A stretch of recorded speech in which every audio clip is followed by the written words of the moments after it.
Good morning, gang. Happy Sunday. So, as usual, we are in a weekend and, all the important news, if you will, kind of gets buried on a Friday night into Saturday where nobody's paying attention to it. So, kind of wanted to talk about the assault on something that is near and dear to a lot of us, and of course, that's the Second Amendment. Okay. So, we've all heard the stories here, of the shooting in Boulder. Then we had the shooting in Virginia Beach overnight, or what was it, Friday night? I guess there was another one Saturday morning in Memphis.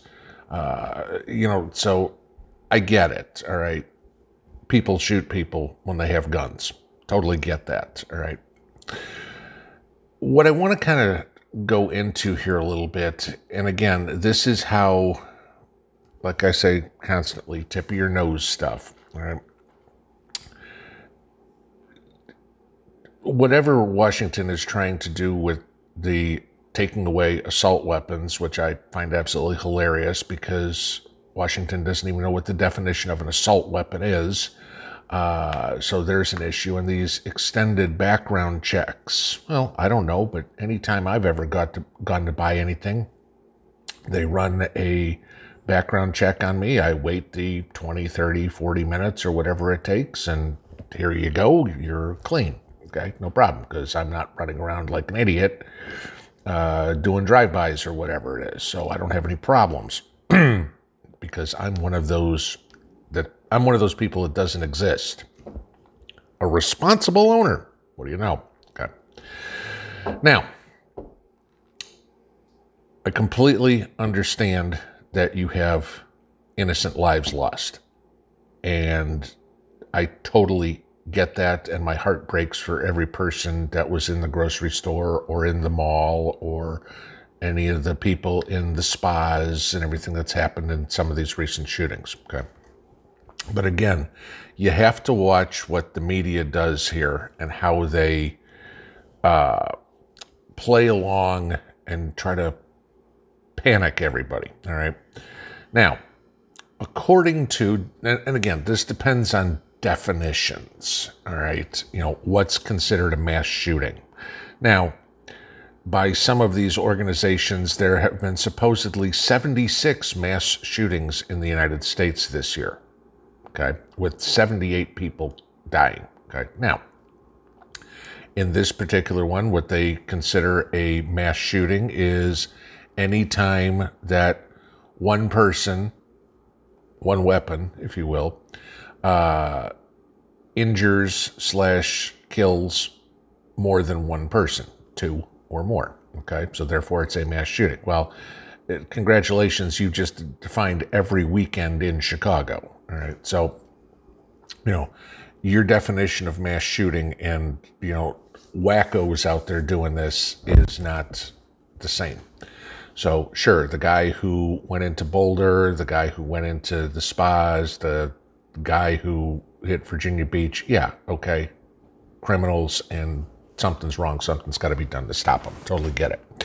But disarming the entire population, which seems to be, as always, the great idea of the current administration, okay, makes no sense, all right? And I want to give you this, all right, because, I think the U.S. supposedly has nearly about half the firearms that are owned in the world, okay? But I want to give you a list. This is 2021, so, from January 1st up to March 27th, okay, here's the list of the top 10 countries for homicides in the world, okay? Most homicides, not per capita, not anything. This is how many, all right?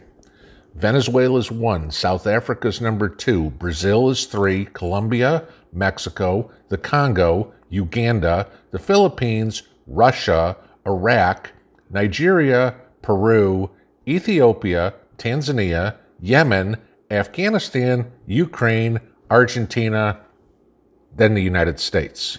Okay? So, we're, 15th, 18th on the list, somewhere thereabouts in the world. Okay? For sheer numbers. Okay, and again, remember the size of the United States. We're the third largest country in the world. Okay, China, India, us, population-wise. Okay, but numbers, we're 18th. So just because somebody owns a firearm doesn't necessarily mean they are going to be a murderous lunatic. Okay, obviously, all these other countries, which pretty difficult to own a weapon, they figure out other ways to do it. Okay, what was it? Great Britain had outlawed firearms completely. Even the cops don't carry them. And what happened? Oh, knife attacks went up. Okay, guess what? So, what came out over the weekend after everything is 46 wants to, do an executive order for a weapons ban and extended background checks. I don't know what they're going to do with extended background checks. If you already look at my, when I go buy something, you already look at my criminal history and everything like that, and anything the FBI's got on me, and nothing comes up. It's not like you're going to go back to my high school principal and say, gee, did pinball have anything that's going to come up? Your chances are the FBI already would know if there was something. So, their enhanced background checks mean absolutely squat. They don't know the definition of assault weapons. So, this falls on deaf ears. Now, if you want to do the breakdown, like I said, 78 people supposedly killed in this one definition of mass shootings. But let's take a look at something else that we don't talk about at all. All right? 29 people die every day in the United States from drunk driving accidents.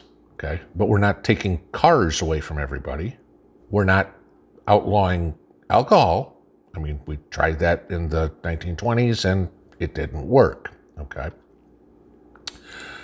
you go on suicides. Okay, so far in the United States, up until Saturday, 7,516 people have committed suicide. Okay, do the math. 78, 7,500. Nearly 100 times as many people have committed suicide. Do we hear executive orders coming out about suicide or Congress beating their drum about that? Nope. Okay. This is the thing.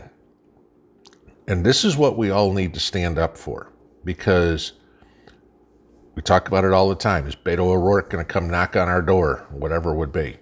And you've got the administration and Congress saying, we need to take everything away. We need to take everything away. Look at all these shootings that are happening.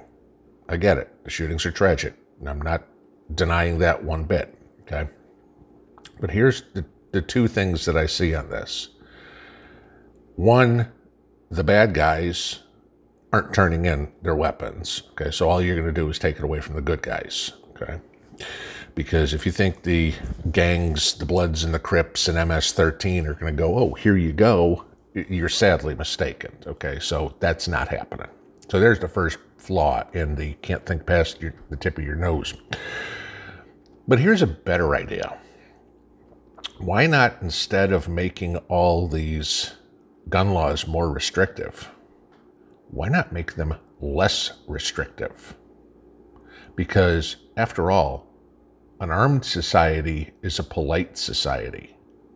If this guy walked into a grocery store knowing that, I don't know, say half, 2/3, 3/4 of the other patrons in the store were armed, maybe he doesn't go in.